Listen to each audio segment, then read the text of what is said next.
My greedy sister married my husband, hoping to take over his $400 million fortune. But just a few days later, he passed away unexpectedly. After the funeral, she confidently declared herself the heir to his wealth. However, when the lawyer read his will, what we discovered shocked everyone. My sister was left speechless by what he had written. I had always been the quiet one, the shadow to my twin sister, Claire's brilliance. While Claire lit up every room she walked into with her boundless confidence and effortless charm, I was the one standing on the sidelines, blending into the background. She was everything I wasn't: outgoing, athletic, and radiant in every way that seemed to matter. Our parents adore her for it too. They didn't even try to hide their favoritism. Claire was the one they bragged about to friends and relatives, the one they saw as their golden child. Whenever I came up in conversation, it was more of an afterthought. My health issues during childhood didn't help matters either. While Claire was busy excelling in sports and making friends easily, I spent most of my time in and out of doctors' offices, battling one illness after another. That seemed to seal my fate in their eyes. I was the blesser twin, the one who couldn't keep up. "Emily, why can't you just try to be more like Claire?" Mom used to say, her voice sharp with frustration. "You'd have an easier time if you did." I heard it so often that it stopped stinging after a while. By the time I was 18, I'd accepted my role in the family. I was the quiet one, the overlooked twin who would never measure up.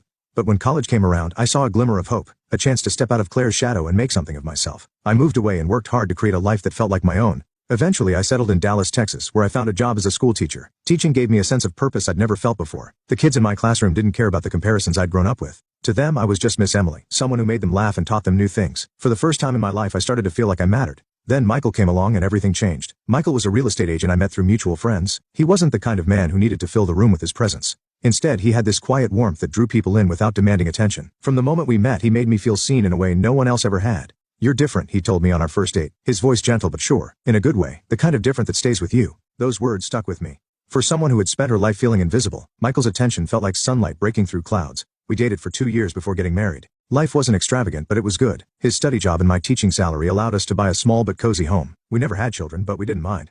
Our days were filled with quiet moments of contentment, weekend breakfast at the diner down the street, late night talks about our dreams, and the kind of steady companionship that felt like home. But as the years passed, something began to shift. It was subtle at first, an unreturned smile here, a distant tone there. By the time we'd been married for 10 years, those small changes had grown into something I couldn't ignore. Michael started coming home later and later, always with the same excuse: work. He was no longer the open, caring man I'd fallen in love with. When I asked how his day was, his answers were clipped, almost robotic. "Is everything okay?" I finally asked one night as we sat across from each other at the dinner table. The question had been burning in my mind for weeks and I couldn't hold it in any longer. Michael didn't even look up from his plate. "Just busy with clients," he muttered. "You know how it is." But the truth was I didn't know. I didn't understand why he was pulling away or how to reach him. I thought about calling Claire, but the idea made my stomach turn. Our relationship had never been close. Claire still lived in our hometown and called occasionally, mostly to brag about her glamorous life. She had a high-paying marketing job, a jet-setting lifestyle, and a string of wealthy boyfriends. Whenever we spoke, I felt like a failure in comparison. Then one evening, everything came crashing down. Michael had been unusually quiet during dinner, barely touching his food. I could feel the tension hanging in the air, thick and suffocating. Finally, he set his fork down and looked at me, his expression unreadable. "I want a divorce," he said, his voice flat and emotionless. The words hit me like a punch to the gut. I stared at him, trying to process what he just said. "What are you talking about?" I asked, my voice trembling. "It's over," he said simply. "I've made up my mind." Before I could even begin to form a response, the doorbell rang. I sat there, frozen, as Michael stood and walked to the door. A moment later, Claire strutted into the room, her heels clicking against the hardwood floor. She looked as polished and confident as ever, a triumphant smile plastered across her face. "Michael and I are getting married," she announced, her voice dripping with smug satisfaction. It felt like the ground had been ripped out from under me. My mind reeled as I tried to make sense of what was happening. Claire, my own sister, was standing in my home, announcing that she was engaged to my husband. The betrayal cut deeper than anything I'd ever experienced. I looked at Michael, searching his face for some sign of regret or guilt, but there was nothing. He wouldn't even meet my eyes. Claire, on the other hand, looked downright gleeful. Her smile was the kind that made my stomach churn, equal parts victorious and cruel. In that moment, everything I thought I knew about my life, my marriage, and even my own family shattered. The two people who were supposed to love me most had conspired behind my back, and now they were standing in front of me, casually tearing my world apart. I stared at Michael and Claire, my gaze darting between the two of them, as if the sheer disbelief in my eyes could force them to take it all back. My heart pounded so loudly that it drowned out everything else, leaving only the sound of my own shallow breaths. "What? This has to be some kind of sick joke," I said, though the tremor in my voice betrayed the desperation I felt. Michael didn't respond immediately. He looked away, his jaw clenched tight, as though avoiding my gaze might lessen the weight of his betrayal. Claire, on the other hand, had no such reservations. Her smile only grew wider, sharper, the kind of smile that didn't reach her eyes. "It's no joke, Emily," Claire said, her voice dripping with smug satisfaction. "You've always lived in my shadow. I think it's time you stayed there for good." Her words struck me harder than I'd expected. They weren't just cruel, they were calculated, designed to hurt in the deepest way possible. The room seemed to close in on me, the air thick and suffocating. My chest tightened as I struggled to process what I was hearing. "How could you?" I whispered, barely able to get the words out. Tears stung my eyes, threatening to spill over as I looked at Michael, the man who had vowed to love and protect me. "Why?" Michael's expression was cold, almost detached, as if he had already moved on in his mind. It's better this way, he said, his tone devoid of any emotion. Let's make this as quick and painless as possible. I've already spoken to a lawyer. The finality of his words shattered something inside me. My hands trembled as I gripped the edge of the dining table for support. There were 1,000 things I wanted to say, 1,000 questions I wanted to demand answers to, but none of them came. My voice felt trapped in my throat, choked by a mix of heartbreak and fury. Claire stood there watching me fall apart with the same triumphant smile as if this moment was the culmination of some long-held plan. I wanted to scream, to tell her how cruel she was, but my voice betrayed me. All I could do was nod numbly, the tears spilling freely now. For the next few weeks, life became a blur. I moved through my days as if I were underwater, everything feeling distant and muffled. The divorce happened with startling speed, as though Michael couldn't get away from me fast enough. He offered me a generous financial settlement, which I accepted only because I didn't have the strength to fight. I told no one the full truth about what had happened. How could I? How could I look anyone in the eye and admit that my husband had left me for my twin sister? The humiliation was too much to bear. Friends and colleagues tried to comfort me, but their kind words only deepened the ache in my chest. Meanwhile, Claire wasted no time flaunting her new relationship. My social media feeds were flooded with pictures of her and Michael, romantic dinners at five-star restaurants, weekends at luxury resorts, even candid shots where they looked impossibly happy. Each photo felt like a slap to the face, a reminder of how easily I had been replaced. Eventually, I forced myself to stop looking. I deleted my social media accounts and avoided any place where I might run into someone who knew us. The pain was still raw, a deep, unrelenting ache that no amount of distance seemed to dull. One night as I sat alone in the quiet of my modest apartment, I found myself staring at an old photograph. It was taken when Claire and I were kids, no older than Nate. In the picture we were hugging each other tightly, our identical smiles lighting up the frame. It was the kind of bond only twins could share, or so I had thought. The image blurred as tears filled my eyes. I clutched the photo to my chest, sobbing quietly into the empty room. Whatever connection we'd once had was gone now, destroyed by Claire's betrayal and Michael's. I couldn't imagine ever forgiving them for what they had done. But beneath the grief, a tiny ember of resolve began to flicker. I didn't know where it had come from or how long it had been there, but it was enough to remind me that I wasn't completely broken. Claire and Michael had taken so much from me already. My marriage, my sense of self, my peace of mind. I couldn't let them take anything more. Somehow I would rebuild my life. I didn't know how yet, but I would. The days dragged on, each one emptier than the last. The financial settlement allowed me to keep my apartment and maintain some stability, but it felt tainted, like a cruel consolation prize for the betrayal I had endured. Nights were the hardest. Sleep eluded me, and when it came, it brought dreams that only deepened the ache in my chest. Memories of Michael's laughter and Claire's betrayal haunted me, replaying over and over until I thought I might lose my mind. One afternoon, I returned from the grocery store with heavy bags in hand. As I approached my building, I noticed a sleek black car parked outside. My heart sank when I saw Claire stepping out, dressed in a tailored designer outfit and heels that clicked confidently against the pavement. Her hair was perfectly styled, her makeup flawless. I wanted to turn around to avoid her altogether, but it was too late. She had already seen me. Emily. Claire called out, her voice unnervingly bright and cheerful, as though she had done nothing wrong. How have you been? My hands tightened around the shopping bags as I fought the urge to lash out. What do you want, Claire? I asked, my voice as steady as I could manage. She walked toward me with that same self-satisfied smile, stopping just a few feet away. I just wanted to check on you, she said, her tone saccharine. You've been so quiet. I was worried. The nerve of her, standing there pretending to care, made my blood boil. I bit the inside of my cheek to keep from saying something I might regret. Instead, I leveled her with a look, one that I hoped conveyed all the anger and hurt I was holding inside. Save your concern, I said, my voice cold. You've already done enough. For a moment, Claire's smile faltered, but it was fleeting. She quickly regained her composure, tilting her head as if she were amused. Well, if you ever want to talk, you know where to find me, she said lightly before turning on her heel and walking back to her car. I stood there, watching her drive away, my hands trembling with a mix of anger and frustration. She had already taken so much from me, and now she had the audacity to act like she cared. But I wouldn't let her win, not anymore. I let out a bitter laugh, one that I didn't even recognize as my own. Worried about me? That's rich, Claire. Truly. Claire tilted her head slightly, her expression carefully arranged to look concerned, but I could see through it. She was feigning innocence as always. Come on, Em, she said, her voice syrupy sweet. I know this was hard for you, but you'll bounce back. You always do. Besides, Michael and Aya were happy. Isn't that what matters? Her words felt like daggers, each one cutting a little deeper than the last. My chest tightened, and I could feel anger bubbling up, mingling with the grief I hadn't fully been able to process yet. What matters, Claire, I said, my voice trembling, is that you betrayed me. You took my husband, and now you have the audacity to stand here and act like you care about me. For a brief moment, Claire's smile wavered. It was only a flicker, barely noticeable, but it was enough to let me know I'd struck a nerve. She recovered quickly, her tone turning dismissive.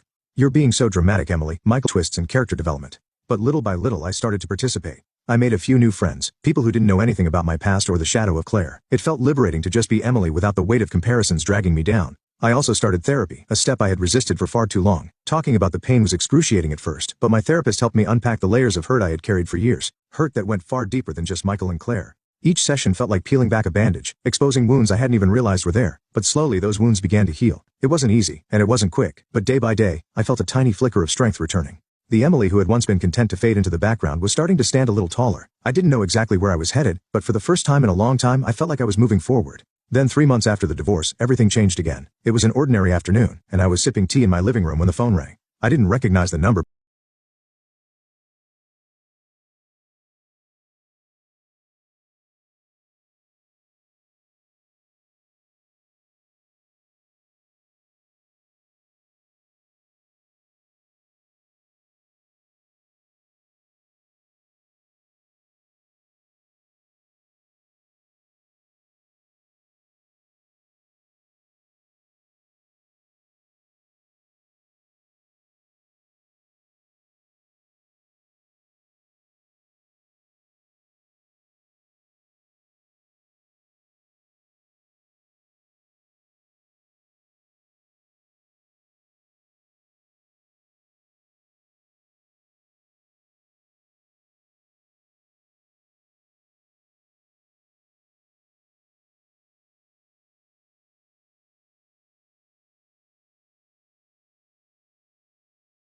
Miss Carter's. The voice on the other end was professional, almost hesitant. Yes, this is Emily, I replied, my brow furrowing. I'm calling about your ex-husband, Michael.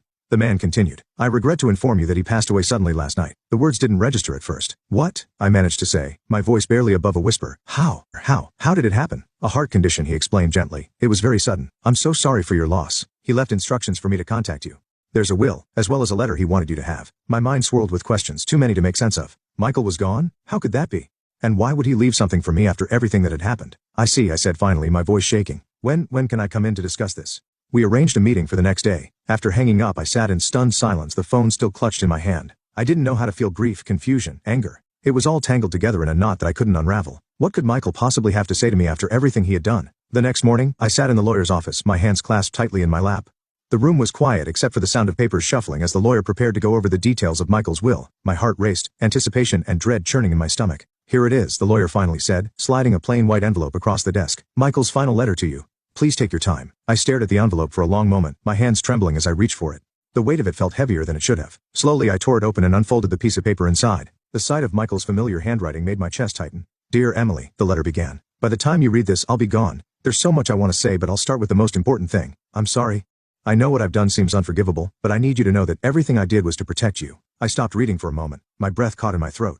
Protect me? What on earth could he mean? My hand shook as I continued to read, desperate for answers. 6 months ago, I was diagnosed with a terminal heart condition. The doctors gave me little time, and I knew I couldn't leave you vulnerable to the people around you, especially Claire. She's always been manipulative, and I feared what she might do to you after I was gone. When my uncle passed away, I learned about his estate. At first I thought it would be a blessing, but it turned out to be a curse. The estate was mired in debt, over $2 million. Claire didn't know that, of course. She only saw the opportunity for wealth and took the bait. I let her believe the inheritance was a fortune, knowing she'd act on her greed. I know it hurt you when I left, but I needed Claire to focus on me, not you. It was the only way to keep her from dragging you into her mess. I've left you my personal savings, Emily. It's not much, but it should be enough to help you start over. You deserve a life free from Claire's toxicity and the weight of our family's dysfunction. Please know that I've always cared for you, even in the end.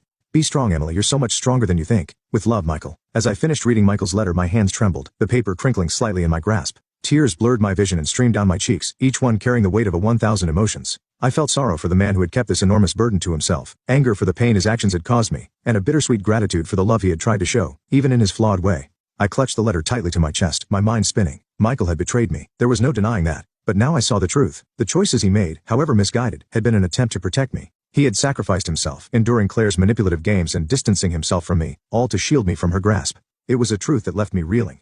How was I supposed to process this? How could I reconcile the man who had broken my heart with the one who had tried to save it? The days following Michael's funeral passed in a haze. I attended out of respect, though it felt surreal to be there. Claire, of course, put on a grand show of mourning, her tears perfectly timed and her appearance meticulously polished. I kept my distance, unable to bear the sight of her pretending to be the grieving fiancé while I carried the weight of Michael's confession. She had no idea the fortune she thought she'd inherited was nothing more than a mountain of debt, and for the first time in years I felt a small sense of justice. Still, Michael's revelation weighed heavily on me. For most of my life I had believed what everyone else seemed to think, that I was weak, the lesser twin who couldn't stand on her own. But his letter told a different story. He saw strength in me, even when I couldn't see it in myself. It was a realization that both humbled and unsettled me. In the days that followed, I found myself reflecting on my life, on all the ways I had allowed others to define me. My parents' constant comparisons to Claire, her endless need to outshine me, and Michael's betrayal, all of it had shaped how I saw myself. I had spent so long believing I wasn't enough, letting their actions dictate my worth. But Michael's words planted a seed of something I hadn't felt in years: determination. One evening, as I sat in my small apartment surrounded by the remnants of my old life,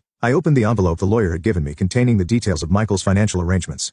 True to his word, he had left me his personal savings. It wasn't a fortune, but it was enough. A small but meaningful gift that could help me start anew. For the first time, I didn't feel burdened by the money. I saw it as a chance, a way to rebuild. I decided to make changes, starting with my surroundings. The apartment, though comforting in its familiarity, felt tied to the pain of the past. I began searching for a new place, somewhere that could serve as a fresh start. It was scary, the thought of leaving behind the life I had known, but it also felt necessary. I needed to let go of the pieces that no longer served me and create something entirely my own. I threw myself into my work with renewed energy, pouring my heart into my students and finding joy in their progress. Teaching had always been my sanctuary, and now it felt like my lifeline. I also continued therapy, where I explored the layers of hurt and resilience within me. Slowly I began to uncover parts of myself I had buried long ago, the parts that were strong, capable, and worthy. Claire, predictably, tried to reach out. She called several times, leaving voicemail after voicemail, each one more frantic than the last. I ignored them all. I knew it was only a matter of time before she discovered the truth about Michael's inheritance, and I wasn't interested in being her safety net. She had taken enough from me already. One afternoon I received an email from Claire. It was short and to the point. "We need to talk. Call me." I stared at the screen for a long time before deleting the message without replying. For the first time in my life, I didn't feel the need to engage with her, to justify myself, or seek her approval. It was liberating. As weeks turned into months, I found myself changing in ways I hadn't expected. I started taking risks, small ones at first, trying a new hobby, saying yes to invitations I would have declined before. I began to trust myself, to believe that I could navigate life on my own terms. It wasn't easy and there were still moments of doubt, but with each step I felt a little stronger. Michael's letter stayed with me, tucked away in a drawer but never far from my thoughts. It was a reminder of the complexity of love and sacrifice, of the ways people can both hurt and heal us. And while I still wrestled with the pain of his betrayal, I also felt a deep gratitude for the chance he had given me to reclaim my life. For the first time in years I began to feel something I thought I had lost forever: hope.